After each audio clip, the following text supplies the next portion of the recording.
Thunderbirds 1965 is a project to celebrate the 50th anniversary of Thunderbirds. We're creating 3 new episodes of Thunderbirds based on 1960s commercially available stories that were recorded specifically for record. So this allows us to create new episodes that not only will look exactly like they did back in the day, but sound exactly like they did back in the day. We're hoping to revive an art form that is pretty much extinct to bring back the magic of Thunderbirds and Super Marionation. Thunderbirds are go!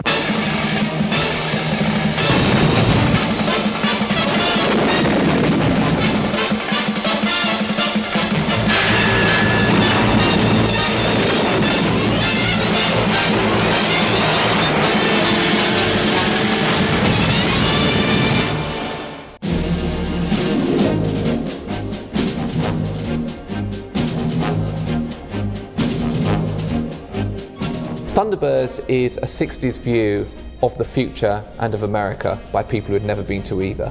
That in itself makes quite a fun show. On the one level, you just had really good stories that were engaging and thrilling and exciting. But also they had humour, and at the heart of it was a family. They all had to hold on to a secret. When I was somewhere between 7 and 8, this new programme came on TV, Thunderbirds. And it was an instant, magical journey for me. I was looking at something utterly tangible. There were so many things to look at, so many visuals, models, puppets, everything was just so cool. I really love the quality that goes into these tiny things. It's such a unique form of filmmaking. There is nothing like it on television, either before or since, really. That Super Marionation technique that came from the 60s has an appeal to it that's so specific to it. There is a charm to it that doesn't exist in any other medium. The way it was shot was epic. It was filmic. There's something about models and puppets brought together with dynamic editing and this big over-the-top music that really sells what you're watching on screen.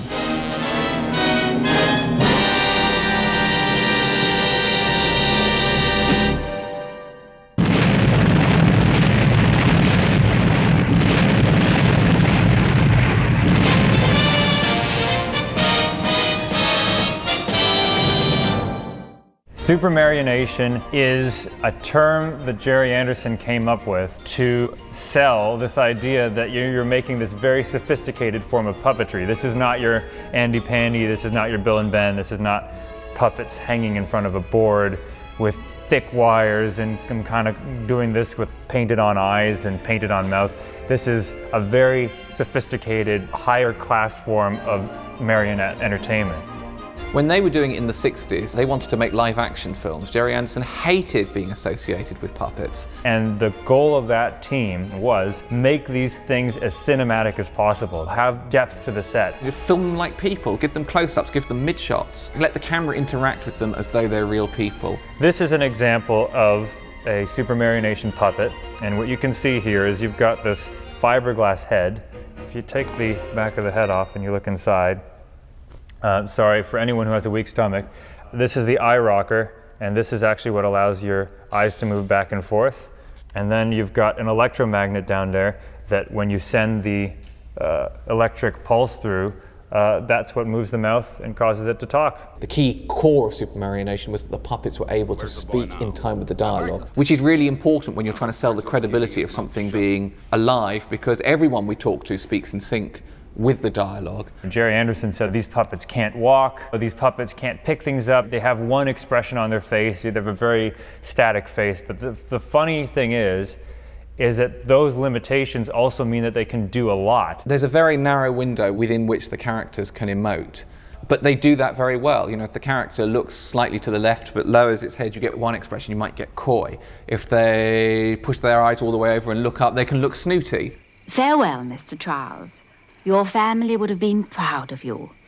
They finished up in jail too, I believe. So when you pair that with dialogue or with the context of a scene, you can get so much emotion, so much performance out of something that is so static. You can see their puppets, you occasionally see the strings, you occasionally kind of are aware that they don't move quite like real people, but I think it's testament to the stories and the whole bit that you kind of do feel for them when they're in peril. There's natural perspective in the shots. So they, in a bizarre way, they feel more organic than a two-dimensional image ever will, because they can turn and they do have shadows. And the fact that, you know, they don't move as naturally as us, we bypass that. They didn't realise that they'd ended up creating this rather odd art that has its own unique appeal. You struggle in vain. You're wasting your time. I know nothing. All right. You asked for it. Okay. You've got 3 seconds to switch off that beam. Look out, Scott. Scott, switch off the beam. Oh, where's the master switch? Scott, quickly. Now hold tight, Penelope. We were so excited about the fact that mini albums of Thunderbirds existed. They did obviously do mini albums that were just recaps of episodes, but we had these 3 that were just completely unique to vinyl, really. And the coolest thing about that is, of course, all the voices are there. You know, you've got Peter Dineley and Shane Rimmer and Sylvia Anderson and David Graham. Making authentic Thunderbirds, you know, 1965 Thunderbirds, you couldn't do it without having those voices. That's the blessing of having those mini albums. The curse of it is that they never designed them to make them into movies. They were made strictly as audio plays, really, and so part of our job has been to adapt them to suit the visual medium, and that involves a lot of careful unpicking of the audio elements, restructuring, inventing new scenes, new bits of business. And it's things like Thunderbird 4 making an appearance in Stately Homes Robberies, a uranium plant which is exploding in the Abominable Snowman. These aren't in the mini albums, so we've managed to make these sometimes pedestrian mini albums into proper episodes. Now, to deal with that menace of Lady Penelope.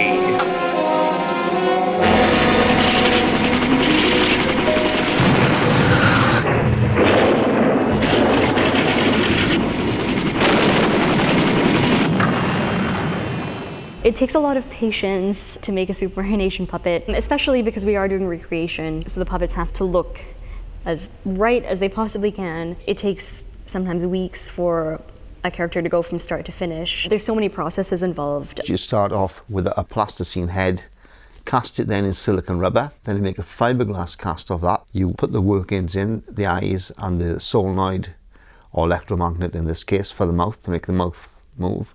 Then of course they've got to go off and be wigged. They're difficult puppets to work with, but I think once the technique is perfected, they work very well. I think the trickiest things are probably the eyes, because they have to be really, really good quality human style eyes. Lots of people try to recreate them, but they're very difficult to do. They've got to be done to a standard, and they've got to be done in the same way out of dental acrylics to get that nice clear lens in it.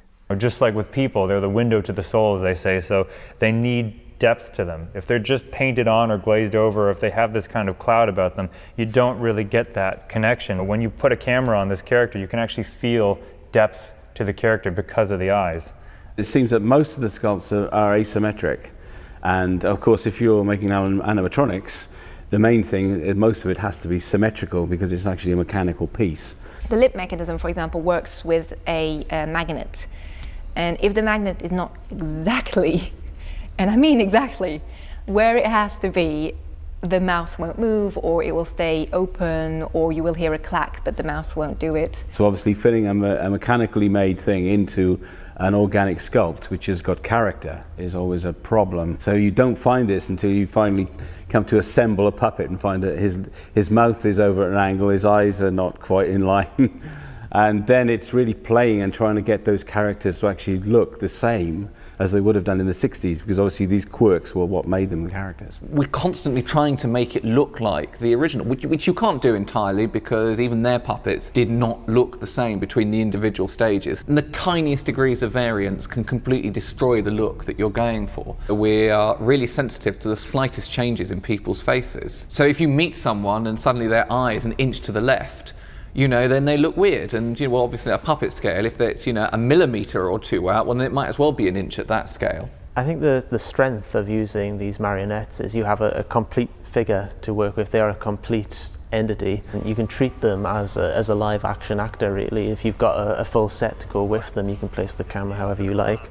The limitations, I suppose, really are to do with the way in which the character is remotely controlled by these very long wires. It's quite difficult to get precise movement with them. One of the most important things for a supermarionation puppeteer is arm strength, because sometimes you're standing up there holding a puppet for almost an hour while lighting is set up and the camera's set up, and I think physical strength really helps. It's very easy to forget, you know, on that credit way down somewhere near the end of the list on Thunderbird 5, that the puppeteers, they are the actors. So often we focus on the voice artists, but actually the performance that the characters give, you know, is so important to the way the show works. When you see the puppets hanging from the bridge, and all of a sudden the lights go on, and the puppeteer grabs the control and starts working it suddenly comes to life. They say the soul of the puppet is in the puppeteer's hand. You do a lot of very subtle movements that translate into bigger movements on camera, so you have to be almost like a dancer in terms of your muscle control. There's an element of spontaneity and playfulness. It's a lot like theater. You get up here, you have the puppet in your hand, and so many factors could determine whether or not the performance is what you want it to be. There's an element that you can control it, and even the most skilled puppeteer, you know, can get the puppet to a certain place, and then after that, at the end of these long 6-foot wires, then it's sort of luck. But because there's just so much to it, it really does become quite chaotic at times because the puppets are notoriously difficult to work with. You sometimes need 3 or 4 people just to get one character to perform a single action. There'll be the operator who's at the top of the bridge, then you might have a floor puppeteer. A floor puppeteer needs to be on hand to hold a puppet still, to turn a puppet, to lift a hand, to fill in the gaps that the operator on strings can't do. 3, 2, 1, drop. Your back sort of twisted, your hands like this, you're facing the polystyrene snow, you're facing the dirt, you're facing the sand. You look amazing. And then you've got the lip sync operator, you know, who has to make sure that the dialogue is keyed in time. The lip sync system that we use here is different to the system they'd have used in the 1960s on the original series, in that it was transmitted down the wires. We have a cable that goes up the leg and up the body because the strings become very brittle when you transmit the signal down them. We also have to activate the lip sync manually as well, so we have a switch. As the dialogue goes, you have to press in time to the lip movements, which can be quite difficult when you have a long passage of dialogue. Lip movement is something that people do associate with the puppets, and examples in the series where the lip sync doesn't work or it's wrong, it's very noticeable. It does throw people off, so I suppose in a way it is an extension of the puppeteering itself. The wonderful unpredictability of life, for me, is contained in getting a message saying, how would you like a puppet recreated in your likeness? And you kind of go, of all the things, of all the sentences I was ever expecting in my life, that really is one of the most unusual. Oh, my dear high-born titled English lady, the evidence is underwhelming. Clues abound in every crook and nanny. I was quite comfortable with the idea of it being very much a period piece and of its time. Now we would do things differently, but you know, we would do a billion things differently. The sense of this project was to kind of be as authentic as possible. So for me, retaining the voices was kind of important, and because they pre-exist. Dear friend, we must part. Our destination has arrived. There is the skicopter and the guide to transport you. Years ago, they had done Cliff Richard and his group as specific little portraits. But I thought, well, if I was back in the 60s, what would I be doing? So I got photographs and things in the same way that they might. And just started sort of sculpting. And I literally sit there, you know, at a table, on a turntable, and sculpt away. I didn't draw it beforehand. I just thought, well, I'm just going to sit here and just see how it goes. And slowly, it sort of came to life. You sculpt the hair on so you can get the final idea of what it's going to look like and so on.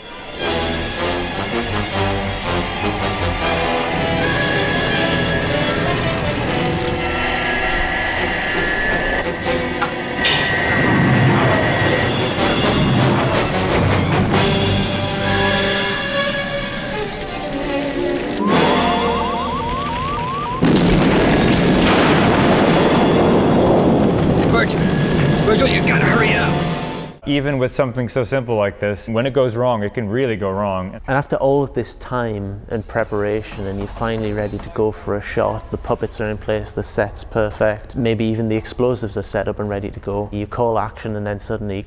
This tungsten wire that we're using is incredibly fine. Either they loop or the weight is too much for it suddenly and they break, so the puppet slumps, and we end up having to redo the entire scene all over again after we've restrung them. We have certain characters that we really like, and we have certain characters that they were always so frustrating and they didn't want to work. You know, the Hood was as villainous for us in person as he is in the episode. What do you mean? We had this very tricky shot where you had a human hand in the foreground and Stephen, the director, was playing Scott Tracy holding the gun up, and then you had the Hood in the background, full body, and we were rehearsing this over and over because he had to spin around with the gun. There was a lot of pressure because the Hood was on set and there'd been a lot of problems trying to get the Hood to look right in the first place. And then we turned over, and the camera was running, and Stephen's hand came up. Okay, you've got 3 seconds to switch off that beam.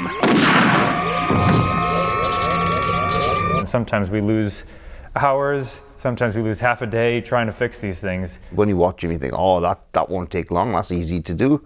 But everything is difficult. Nothing is what it seems. I wish we had sound on the rushes, because when we actually get a take right, there's cheers, because the frustration of getting it right is so great that when it does actually work, everyone is overjoyed. All right, next shot. Nice. Well done, everyone.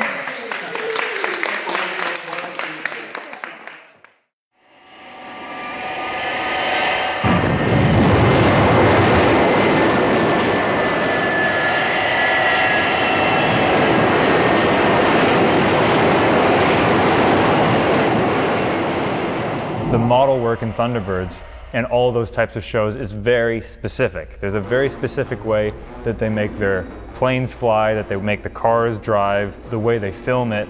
Very of its time in terms of the grammar of the way craft are so often going left to right, right to left. I suppose the modern way of filmmaking is to make you feel like you're travelling much more with the vehicle or much more in the centre of action, whereas the Derek Medding style of filmmaking is that you're an observer. And if you go back and look at Thunderbirds, they would make their models filthy. But it's a technique that I think Derek Medding in the 60s perfected, and they had this great sort of eye for making things look realistic. It's a key to the film of models. When does Thunderbird 4 look the best? When it's just absolutely filthy. It looks like it's actually gone out on mission. So our models, we would dirty them down and put them on camera, and quite often it was a building or a vehicle or whatever, we'd look at it and go, oh, it's not dirty enough. So when you actually see a model in real life under normal light, it looks very, very worn in and dirty. And in front of a camera, by the time you've lit it, you lose about 70% of the dirtying down. So it's a skill to actually look through a camera and try to make a judgment as to the amount of breaking down of the model. So if, for instance, you're putting on something on camera that has to appear brand new, you still have to dirty it down. And if it looks right on the camera, then that's what it has to be, even though you pick the model up and it looks like a piece of rubbish. As long as it looks good on camera, it can be very flimsy, only detailed on one side. The long-term appeal of Thunderbirds, I think, is in the fact it's not about realism. We're not kidding ourselves or kidding anybody. We know when you look at these effect shots, no one's going to think this is real life. It's never going to look like, reality. It's about inanimate objects coming to life and behaving sort of as though they were real. When Thunderbird 2 flies, it's got to look really heavy. Not for 1 second do you buy the fact that it's anything other than the model. You're not looking to go, oh my God, it looks real. That's what they were aiming for. I think that's really important, that their special effects, they wanted them to hit realism, but they didn't. At that point, they weren't able to. And so they ended up with this world, by luck really, in which the puppets and the models inhabit the same artificial universe. And so its toys come to life. But really good toys come to life, not the sort of toys that you can own when you're a kid, but the sort of toys that maybe you aspire to own later on, the sort of toys that we're now surrounded with here. So we've been really challenged and pushed on our locations across the 3 episodes. We have scenes set at an exploding refinery, we've got scenes in the Tower of London, stately home in the home counties. We've got Tracy Island, including bits you've never seen, a multitude of ice caves. You've got to really think on your feet with this sort of stuff. the production is going to stop tomorrow unless you provide the set. Stephen would come to me and he'd say, well, we want to shoot this tomorrow. What's the possibilities? And Hilton is the master when it comes to identifying bits of kit parts that they used on the original sets and then to reusing those same kit parts on these sets, which is, I think, really important to the success of us convincing the audience that these episodes could have been made in the 60s. Just really hunting down on eBay, trying to find the bits and pieces they used, the little things like the grills, very identifiable things throughout the whole of the Gerry Anderson series. Things like the little bulbs, toothpaste tube tops, and trying to make it as authentic as we could, really. We have to make a long study of the styles, the materials, get into the heads of the model makers of the time. So it's trying to find and replicate all the original kits and toys, materials, the way things were painted, the way they were aged. This is the lounge, Penny. I control most of the rescue operations from here. Oh, really, Jeff? It's quite beautiful. Where we're matching something, say the Tracy Lounge, we've had to go back to original episodes as plans for these sets don't exist anymore and really study and work out what the measurements were to make sure they're in correct proportion with the puppets. This room is a room that any fan is intimately familiar with. It might as well be a room that you grew up in. So when we came to make a replica of this, it was incredibly important that it wasn't too big, that it wasn't too small, that the colors were right, to get it to look right on camera. To get the dimensions right, I took a frame grab of an original episode and then modeled 3D geometry on top of it and took measurements of it with a 3D camera on there, guessing what lens they filmed on so we could get the measurements of what that was supposed to look like. Say, Fab 1 sure is a great automobile. We like it, don't we, Parker? Yes, belady. We had to recreate Fab 1, which I think is probably one of the most difficult puppet-sized props they even had on the original series. So we were loaned sections of a Fab 1 model, which then we had to modify. And I just happened to have, from 20 years ago, some casts from the original Thunderbirds Ago Fab 1, which I then reworked to make it look something like the first series car. I can't think of another series where people have attempted to bring it back and do it exactly the same way. Maybe because most of the time it's not possible. If you suddenly decided that you wanted to remake, I don't know, 1960s Doctor Who or the Avengers, you wouldn't have the actors around, so in that sense it would be an impossible feat.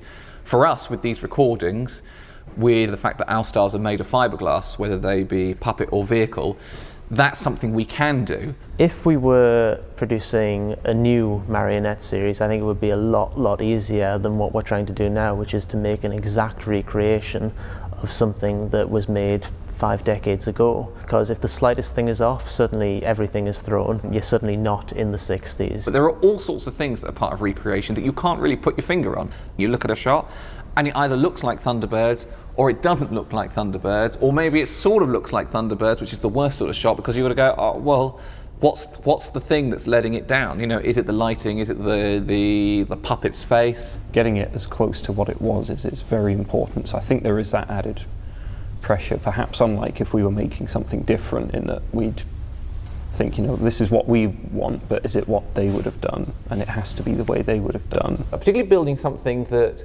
has to appear, not a recreation of Thunderbird 2, not a recreation of a puppet, but those little bits of detailing, sets that are built specially for this production, they need to be made in a way that looks like they could have been made in the 60s. One of our big problems with this is sometimes people who have supplied stuff, they make it too well, and that's not to run down the original series. And we're doing this using some modern technology, and it would be tempting to try and update the way we're doing things, but really you have to keep bringing it back to the 60s. I met Stephen and Geraldine because we were appearing together in a play in Geneva, which I was doing costumes for, and Stephen sidled up to me towards the end and said, would you be interested in doing something a bit bizarre?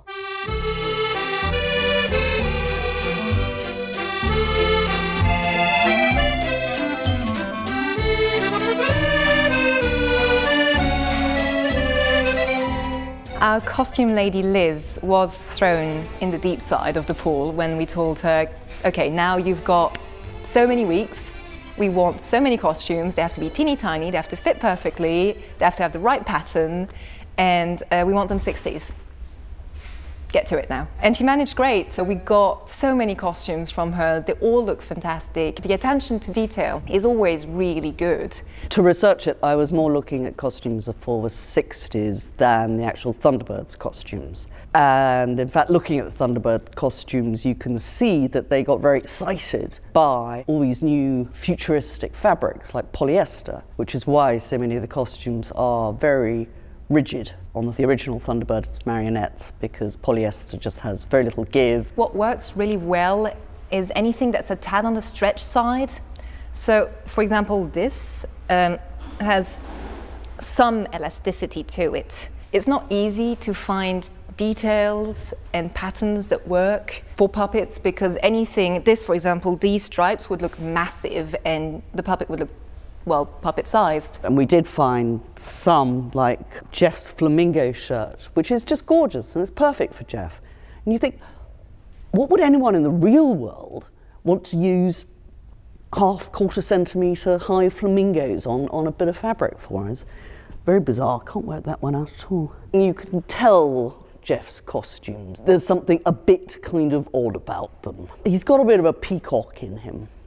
Which again was a very 60s thing. I mean, there was this thing called the Peacock Revolution. Bring the luggage, will you, Parker? Yes, milady. I'll have to make several trips. You've brought a lot of gear. Parker, when one's visiting, one tries to look one's best. To be honest, I don't like Lady Penelope. I really don't. She's stupid, unnatural size, and you continually have to keep saying to yourself, she's not Barbie, she's not Barbie, she's not Barbie. But she's shaped like Barbie. Again, I was quite happy when I could make her into slightly formal, more masculine clothes, if you like. And action. Well, I must say, Parker, it was a good idea of yours to bring that one along. So much more convenient. Yes, milady. Sort of knew it would be as close to the 1960s experience making the original series as would be possible. But it just completely surpassed my expectations. Probably one of the strangest parts of this was bring back people who'd worked on the original series, specifically David Elliott to direct, and Mary Turner, who came into Puppeteer for a couple of days. Action.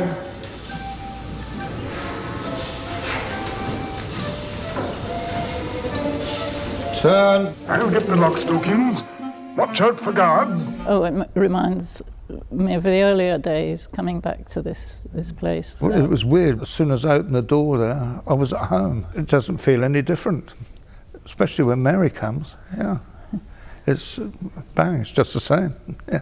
It was incredible when David and Mary were working together, because they both immediately came back to their working relationship they'd had all those years ago. Well, we're very lucky. We've been friends for over 50 years, haven't we? Yes, we've been together for 50 years.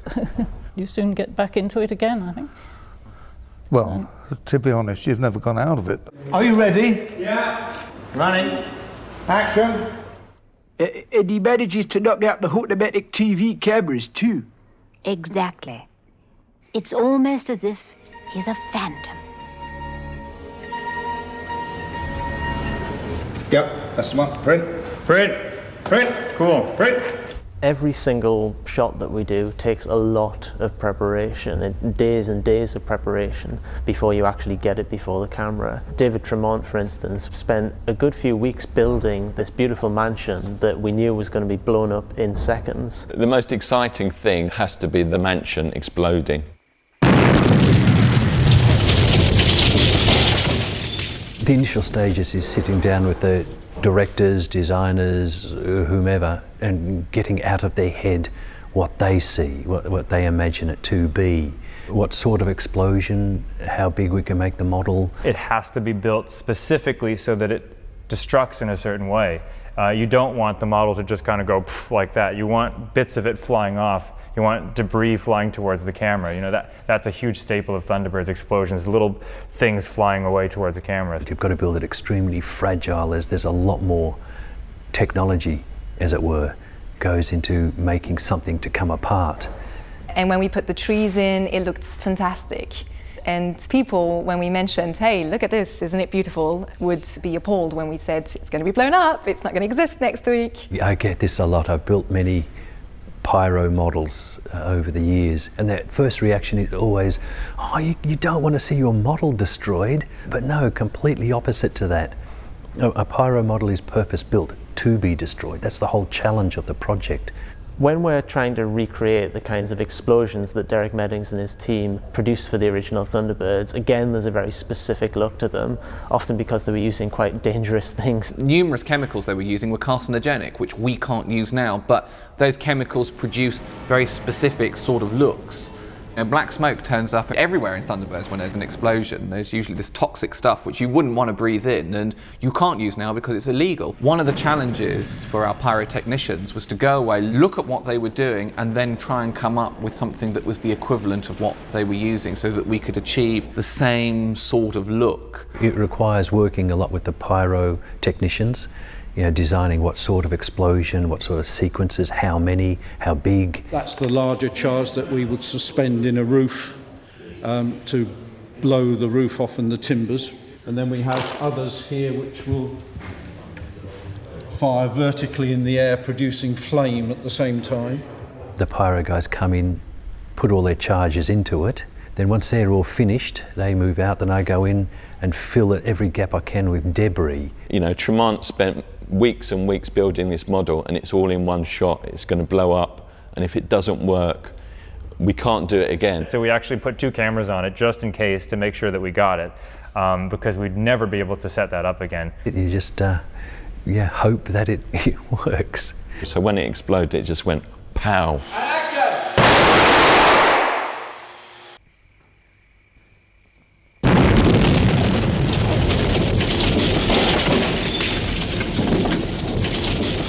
If you were to come into the studio and watch us shooting the special effects, to be honest, it all looks a bit rinky-dink. When we set off an explosion, it's not a huge fireball, and it's gone.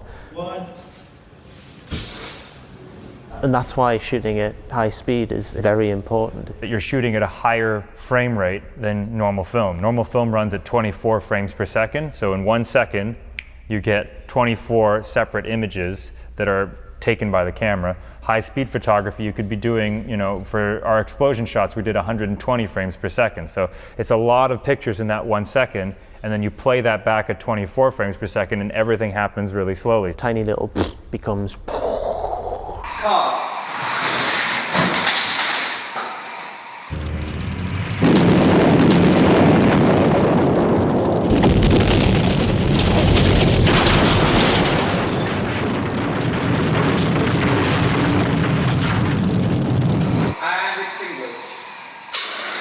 And that applies to the models as well. When you've got models on strings flying across the screen, they tend to bump and wobble. If you shoot it at high speed, and then when you play it back normally, the bumps and wobbles become sort of gentle turbulence. It just feels right. The craft have weight. They feel like they're actually suspended in mid-air. I think the original AP Films crew definitely formed a family, particularly in the earlier days, running up to and including Thunderbirds. Supermarionation is such a silly form of filmmaking. As great as it looks on screen, the actual day-to-day process of it, the reality is so silly, it would be very difficult, I think, not to form some sort of camaraderie with the team around you. And to all work together to make this has been a very, very special experience. I think this type of filmmaking with puppets, visual effects, has definitely got a future. It's quite telling that every time Thunderbirds has made a comeback to different generations of children, each generation has taken to it so much. Doing something using these almost extinct Supermarionation techniques isn't just a matter of nostalgia. It can't be. There are a lot of fans on our crew, but there are a lot of professionals who don't have a particular childhood fondness for the series, and they're all able to see the appeal. I think it's got a huge future because I think it's a physical art. Absolutely, all the traditional arts should be retained, should be passed on, should be taught to the next generation of special effects artists. To be embracing what they were doing 50 years ago is very, very important because we are the sort of last generation to be doing this. And this is a real old school filmmaking course. So I'd like to think that this isn't the end, that there's more to come from this.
Thunderbirds are definitely go.